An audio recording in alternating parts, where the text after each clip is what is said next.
Welcome to the story of Millie Salmon and the Infinite Shop. This is Chapter 10, The Reveal Scene. Reggie has homework, and he has Millie to help. I'm the author, Ray Dubicki, and I'm happy to read the story to you. Let's exercise this text messaging app. You can join Millie Salmon on Patreon or find out more at milliesalmon.com, and you can follow this podcast and other stories on social media at Infinite Shop Limited.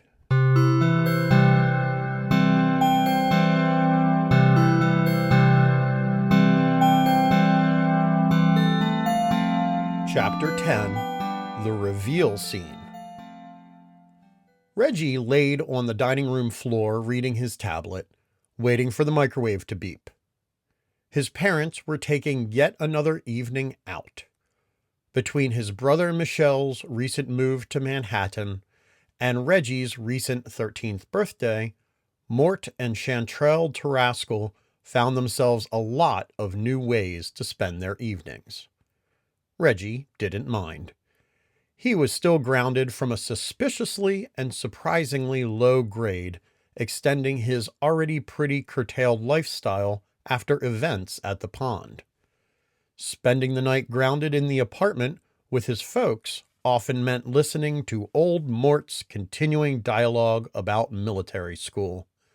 And Reggie just didn't need that, particularly when his father wasn't recognizing how his newly spick and span record, thanks to Millie's parents, had empowered Reggie to be an all-around better citizen, or at least more clandestine.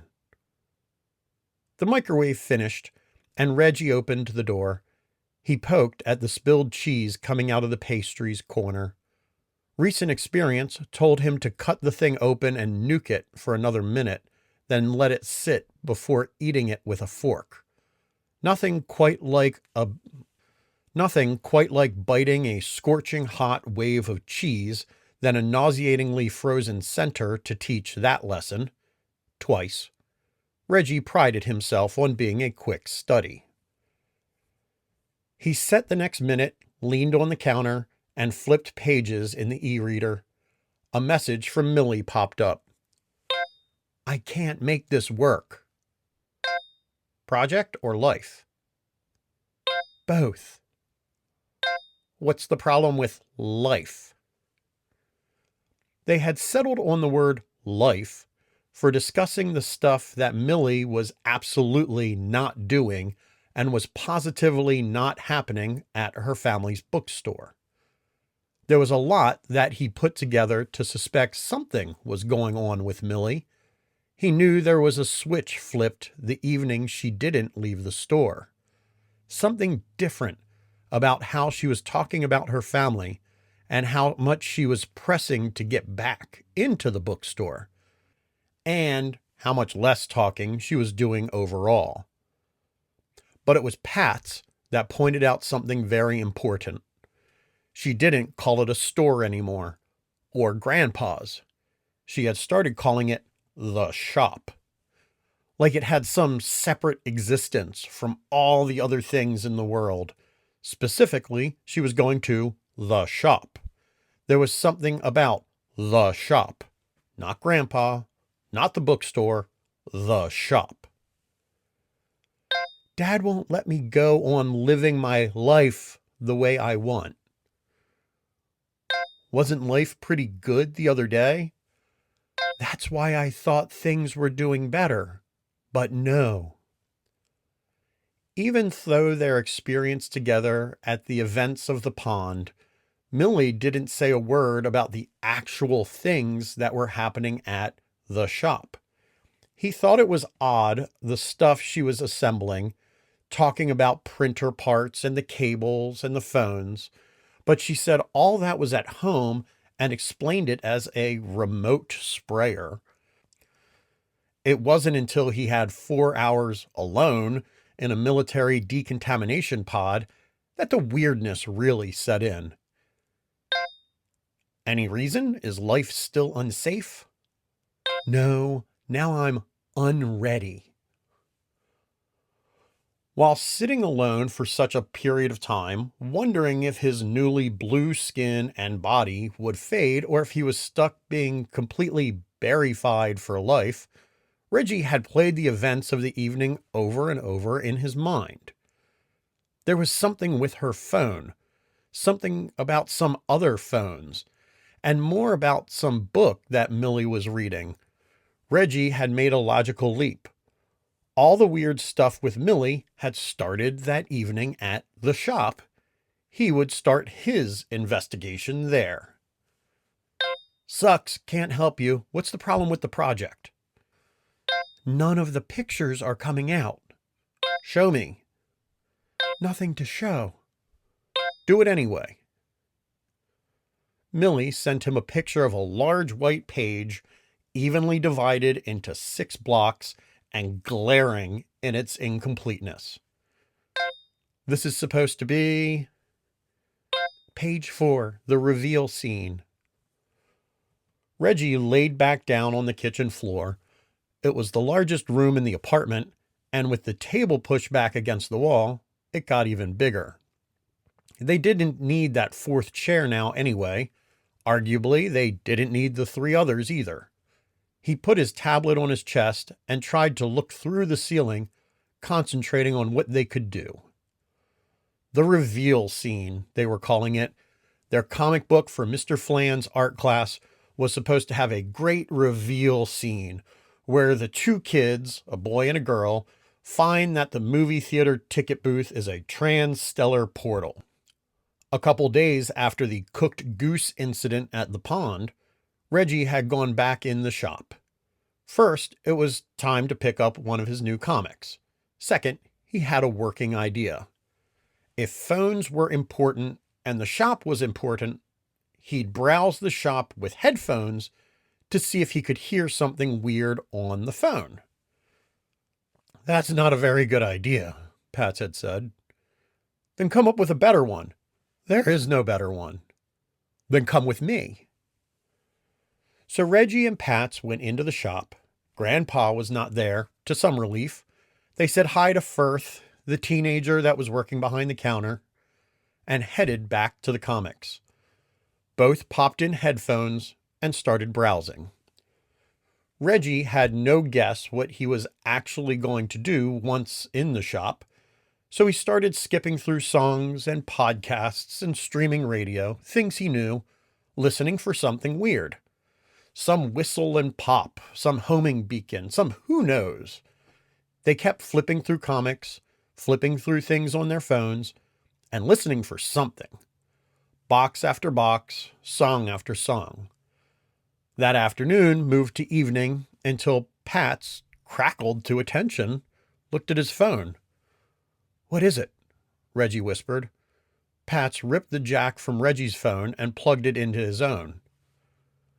Reggie listened hard and heard 2 people, a man and a woman, talking about what time they were going to dinner, whether the restaurant had plantains, and how much they enjoyed ice cream.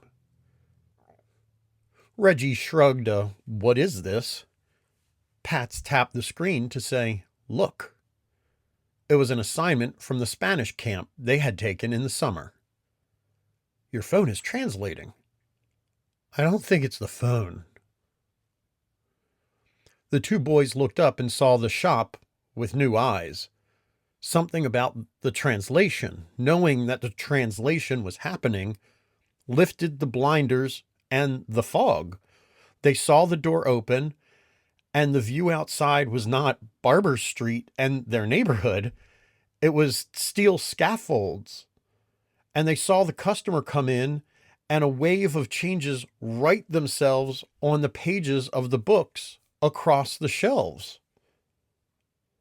And they saw the differences between the customers, the stark and inhuman differences, gangling, dripping slime, tusks from a maw of jagged teeth, a sensible pair of fuzzy boots. Both boys gasped, but were not fully startled until a set of hands pulled their earphones off and a voice came up to replace them. You're perfectly safe. This shop exists on many worlds at the same time. That door is a mechanism for moving through space. You are perfectly safe. They turned. It was Firth. On the kitchen floor, Reggie blinked into the photo of the blank page that was staring at him. Those squares were too small for such an important scene. It needed 2 beats, then a big epic spectacle. That would feel like an important reveal, something worthy of knowing you're moving through space. He messaged back to Millie. Leave the top 2 squares, then combine the bottom 4.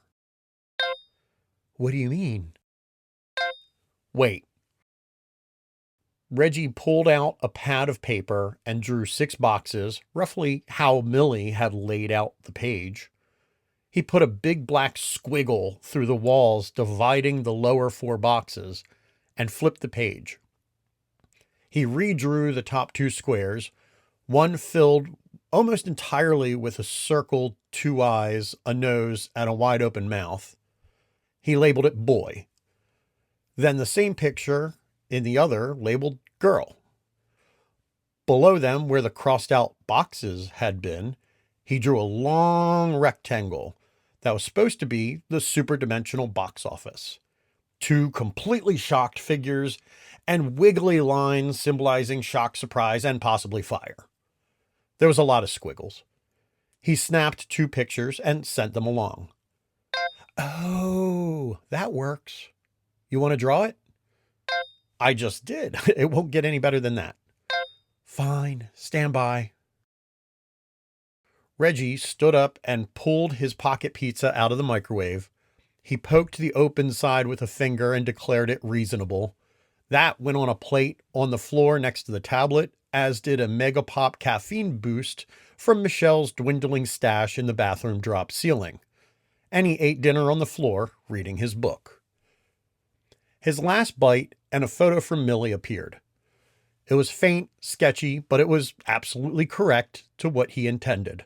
The shocked expressions on the kids' faces on the top 2 panels, the explosive reveal in the bottom 2/3 of the page. That's fantastic. Now go take care of the other thing. How does this solve my dad problem? Think about it, blockhead.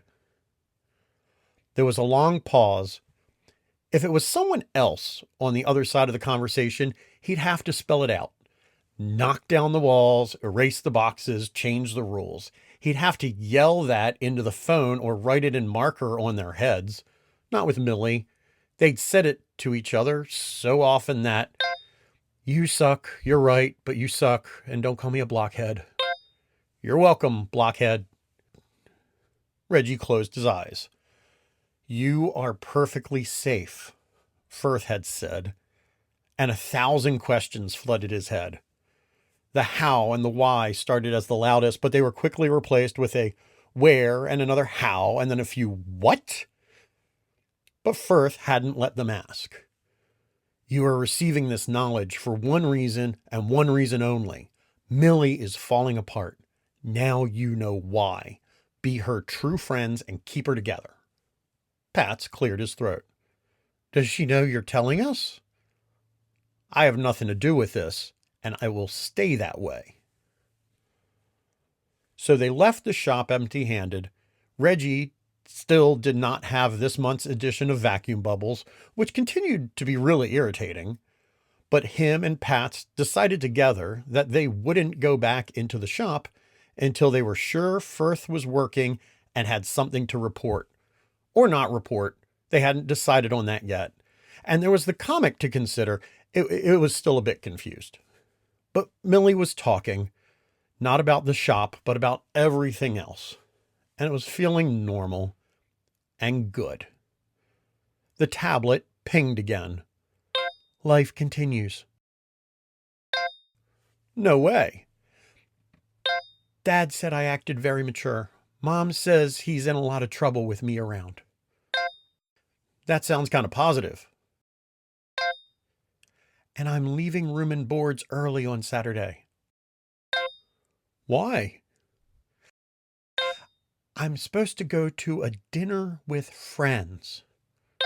We're not your friends? LOL.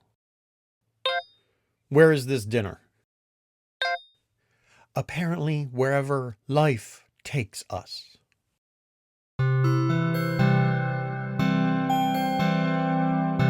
This was Millie Salmon and the Infinite Shop, Chapter 10, The Reveal Scene. In the next episode, we find some of the mintiest food in the universe. Thank you for listening.